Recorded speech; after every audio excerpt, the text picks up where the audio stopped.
Assalamualaikum warahmatullahi wabarakatuh. Salam Om Swastiastu, Namo Buddhaya, salam kebajikan. Selamat datang di acara diskusi kita pada hari ini dengan tema rancangan Kitab Undang-Undang Hukum Pidana tentang Perzinahan pasal 415 dan 416. Ancaman pidana check-in hotel bagi pasangan di luar nikah sempat viral di media sosial akhir-akhir ini.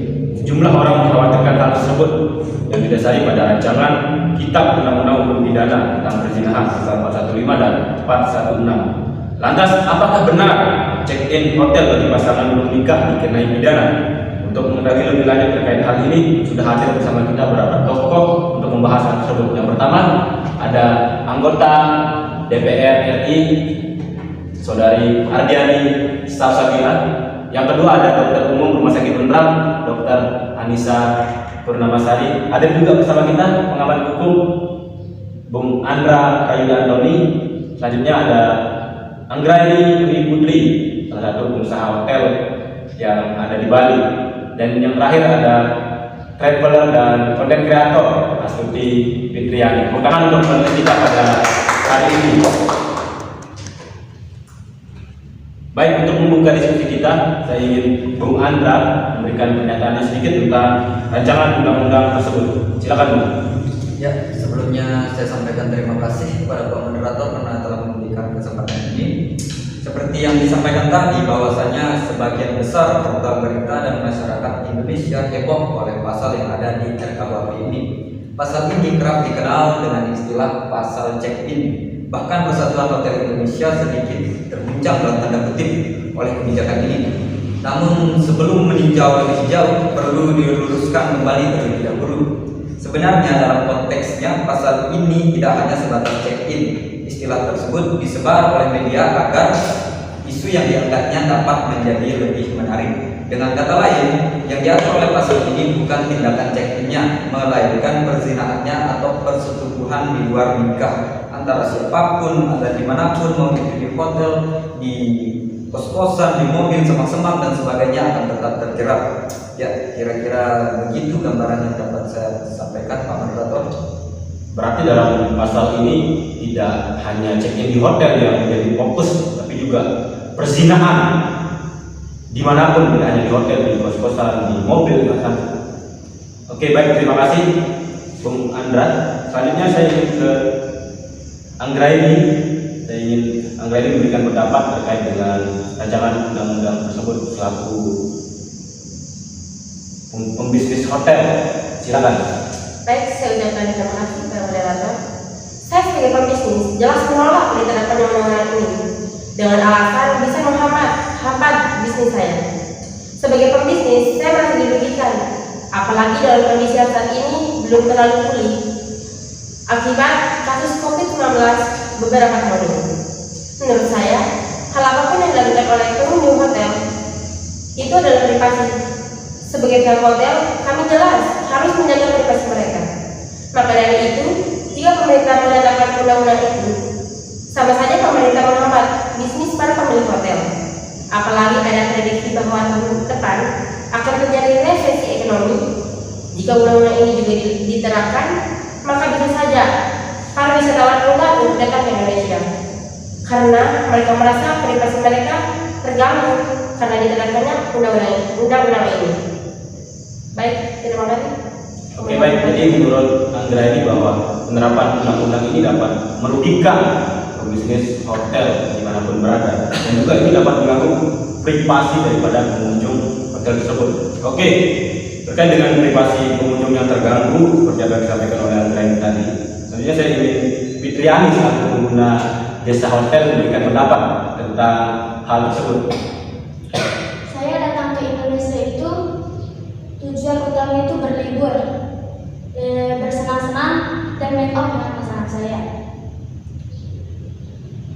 Tapi saya sedikit resah karena saya merasa mereka mencampuri privasi saya.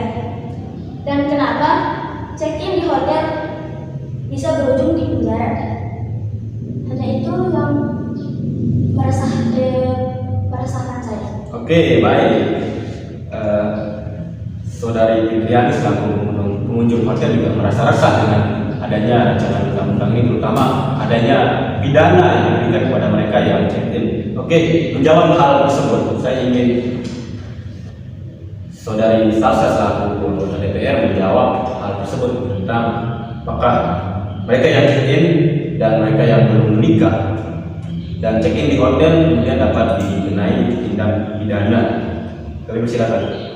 Soal adanya ancaman pidana check-in bagi pasangan non-nikah, tentang pasangan non-nikah atau yang menginap di hotel atau yang biasanya disebut dengan check-in bakal dipenjara apabila RKUHP tersebut sah menjadi undang-undang nantinya. Itu merupakan pemahaman yang salah, karena tidak benar demikian bahwasanya pasangan non-nikah apabila menginap atau check-in di hotel langsung dapat dipenjara atau dipidana penjara, karena hal tersebut tidak serta-merta bisa dipidana penjara.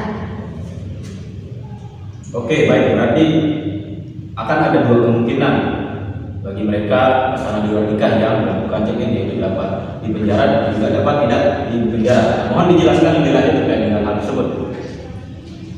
Hal ini sesuai dengan pasal 415 RKUHP ayat pertama, yaitu setiap orang yang melakukan persetubuhan dengan orang yang bukan suami atau istrinya dipidana karena perzinahan dengan pidana paling lama 1 tahun penjara atau pidana denda paling banyak kategori 2. Namun perlu diketahui bahwa tersebut memiliki delik aduan. Tidak dilakukan penuntutan kecuali pengaduan suami atau istri bagi mereka yang terikat perkawinan dan orang tua atau anak bagi mereka yang tidak terikat perkawinan.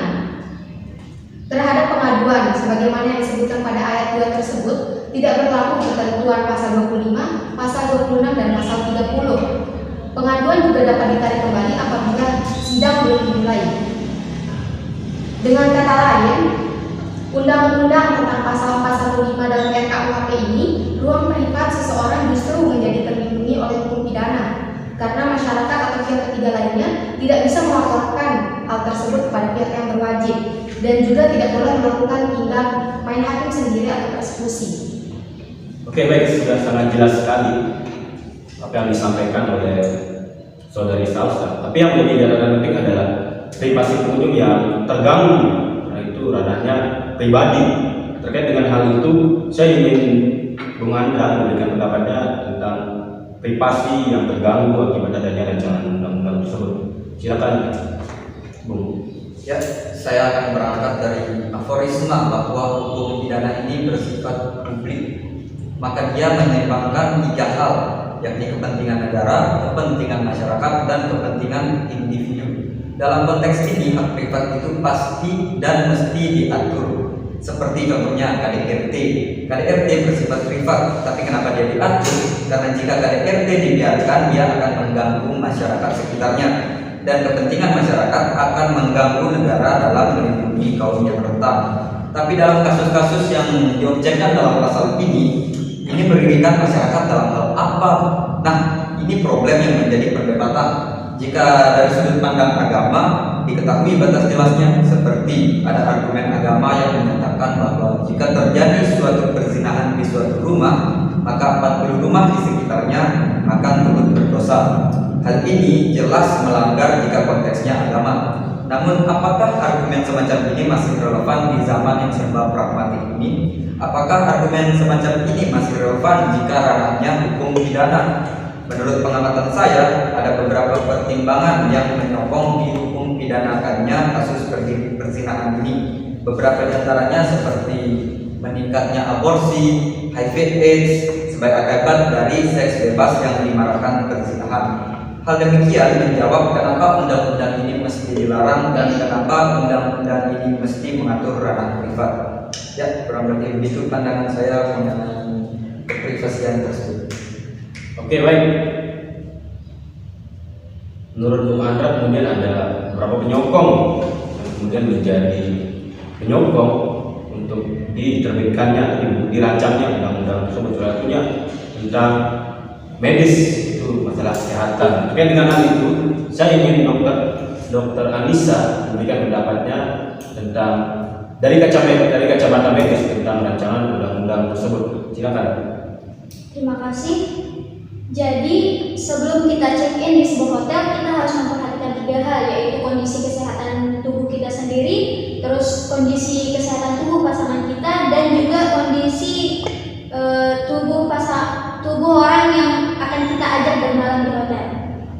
Nah, menyinggung masalah kondisi kesehatan pasangan kita dalam tanda kutip pasangan seks kita, penting untuk mengetahui atau menerapkan gaya hidup seksual yang aman dan bersih. Cara sederhananya adalah berhubungan intim hanya dengan pasangan dan dengan cara yang aman. Karena seperti yang kita ketahui, kasus HIV/AIDS di Indonesia itu meningkat dalam 10 tahun terakhir. Oleh karena itu, kita sebagai orang awam harus paham dan mengetahui gejala-gejala dan tanda-tanda seperti apa yang akan kita alami ketika terkena penyakit HIV/AIDS itu.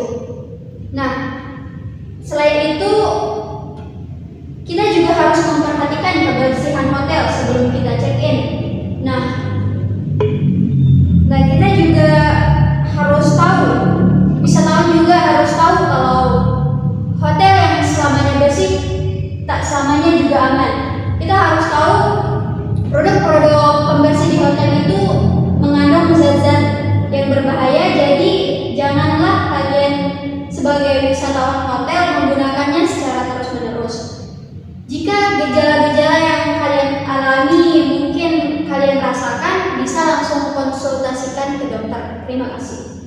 Oke, baik, terima kasih. Jadi menurut Dr. Anissa, undang-undang ini sangat perlu adanya karena itu dapat menekan, salah satunya dapat menekan angka penyebaran atau penularan HIV/AIDS di Indonesia. Oke, baik. Terima kasih, sudah sangat jelas sekali diskusi kita pada siang hari ini. Mungkin terakhir ada yang bisa menambahkan? Maaf menyela Pak Moderator. Silakan. Selama menelaah pasal ini saya mendapatkan suatu keberatan, seperti pasal ini berpotensi dijadikan senjata hukum. Misal terdapat seorang anak yang terlampau benci dengan ayahnya sehingga dia mengadukan haknya ke meja hijau terkait kasus dalam pasal ini untuk melampiaskan kebenciannya. Sementara ayahnya ini tidak melakukan seks di luar nikah dan semacamnya. Nah, bagaimana Anda, Bu Salsa, selaku pelaku aktif dalam rancangan undang-undang ini menanggapi seandainya masalah seperti itu terjadi? Silakan, bisa dijawab langsung Saudari Salsa. Bisa dapat dipidana apabila seorang ayah tersebut terbukti melakukan hubungan badan atau seksualitas tersebut, dan pihak berwajib akan melakukan pengecekan kembali apabila hal tersebut memang benar dilakukan atau tidak. Jika memang benar maka dapat dipidana, dan jika memang tidak maka tidak dapat dipidana. Lantas bukti seperti apa yang dimaksud untuk dijadikan acuan pengaduan dalam kasus terkait? Apakah bukti itu seperti uji laboratorium bahwa pelaku dari segi biologis pernah berhubungan seks, atau bukti dokumentasi seperti foto dan video dari hubungan seksnya, atau bukti yang bagaimana? Itu kan bentuknya masih dalam rancangan, jadi ini belum berlaku. Dan apabila banyak masyarakat yang menentang undang-undang ini, maka undang-undang tersebut masih bisa tidak terlaksana. Dan jika memang undang-undang tersebut bakal sah nantinya menjadi undang-undang, hal tersebut, bukti yang seperti Saudara Andra katakan tadi, dapat dirancang dengan lebih detail. RKUHP tersebut dapat dirancang dengan lebih detail. Baik, sudah selesai. Jadi sangat jelas sekali apa yang disampaikan oleh beberapa panelis kita, dan sudah jelas ternyata kemudian kenapa undang-undang ini dirancang oleh DPR RI. Terakhir saya akan membacakan catatan kita pada diskusi hari ini. Adanya ancaman pidana check-in hotel bagi pasangan non nikah merupakan kesalahpahaman. Tidak benar apabila pasangan di luar nikah yang menginap di hotel akan dipenjara. Orang yang bukan suami istri lalu menginap di hotel tidak akan tiba-tiba digerebek. Harus ada aduan yang diterima oleh aparat hukum, dan aduan yang diterima adalah aduan yang berasal dari orang tua, suami atau istri dan anak. Dan hal yang diatur dalam pasal ini bukan tindakan check-in-nya, tapi perzinahan atau persetubuhan di luar nikah antara siapapun, dimanapun, entah itu di hotel, kos-kosan, bahkan di semak-semak dan sebagainya. Tapi kemudian yang jadi catatan penting adalah apakah sebegitunya negara mengatur kegiatan seksual masyarakatnya, dan apabila dibandingkan mana yang lebih etis, menurut kalian lebih etis mana, hubungan seks di luar nikah atau ngatur-ngatur urusan ranjang orang? Urusan etika merupakan urusan yang sangat subjektif dan kita bisa punya standar etika sendiri. Sekian dari saya dan dari panelis-panelis kita pada siang hari ini, dan terima kasih. Saya tutup dan akhiri. Wassalamualaikum warahmatullahi wabarakatuh.